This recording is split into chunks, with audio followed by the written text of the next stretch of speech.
മോദി സർക്കാരിനെതിരെ ശക്തമായ പോർമുഖം തുറന്നിരിക്കുകയാണ് തമിഴ്നാട് മുഖ്യമന്ത്രി സ്റ്റാലിൻ. തമിഴ്നാടിനെ തൊട്ട് കളിക്കേണ്ട എന്ന വ്യക്തമായ സൂചന നൽകിയാണ് സ്റ്റാലിന്റെ നീക്കം. അതും ബജറ്റിൽ. സംസ്ഥാന ബജറ്റിന്റെ ലോഗോയിൽ നിന്നും രൂപയുടെ ചിഹ്നം നീക്കി തമിഴ്നാട് അവരുടെ കളി തുടങ്ങിയിരിക്കുകയാണ്. തമിഴക്ഷരമായ രു ആണ് പകരം വച്ചിരിക്കുന്നത്. ത്രിഭാഷാ വിവാദം ശക്തമായി ഉയർന്നിരിക്കുന്ന പശ്ചാത്തലത്തിലാണ് തമിഴ്നാടിന്റെ ഈ സുപ്രധാനമായ നീക്കം നടന്നിരിക്കുന്നത്. ഇതാദ്യമായാണ് ഒരു സംസ്ഥാനം ദേശീയ കറൻസി ചിഹ്നം ഒഴിവാക്കുന്നത്. അതേസമയം ഈ മാറ്റത്തെക്കുറിച്ച് ഇതുവരെ തമിഴ്നാട് സർക്കാർ ഔദ്യോഗികമായി പ്രതികരിച്ചിട്ടുമില്ല. ഇന്നാണ് ബജറ്റ് അവതരണം നടക്കുന്നത്.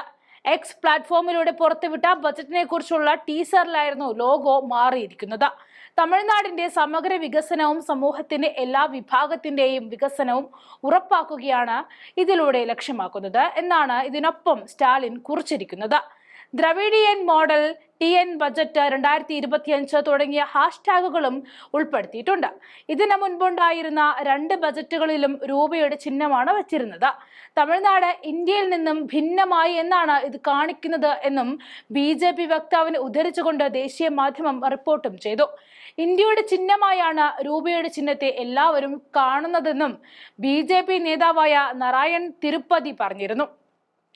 സംസ്ഥാന BJP അധ്യക്ഷൻ K അണ്ണാമലയും സ്റ്റാലിനെതിരെ രംഗത്തേക്ക് വന്നു. DMK നേതാവിന്റെ മകനായ IIT ഗുവാഹത്തി പ്രൊഫസർ ഉദയകുമാർ ധർമ്മലിംഗമാണ് രൂപയുടെ ചിഹ്നം ഡിസൈൻ ചെയ്തത്.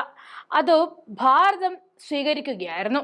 ബജറ്റ് രേഖയിൽ നിന്നും അത് നീക്കുക വഴി തമിഴരെ അപമാനിക്കുകയാണ് മുഖ്യമന്ത്രി സ്റ്റാലിൻ, BJP IT സെൽ തലവൻ അമിത് മാളവ്യ പറഞ്ഞു. ത്രിഭാഷാ നയം ഉൾപ്പെടുന്ന ദേശീയ വിദ്യാഭ്യാസ നയം നടപ്പാക്കാൻ തമിഴ്നാട് ഇതുവരെ തയ്യാറായിട്ടില്ല. അതുകൊണ്ട് തന്നെ സമഗ്ര ശിക്ഷാ അഭിയാന്റെ കീഴിൽ നിന്നും തമിഴ്നാടിന് കിട്ടേണ്ട 573 കോടി രൂപ കേന്ദ്രം തടഞ്ഞു വെച്ചിരിക്കുകയാണ്.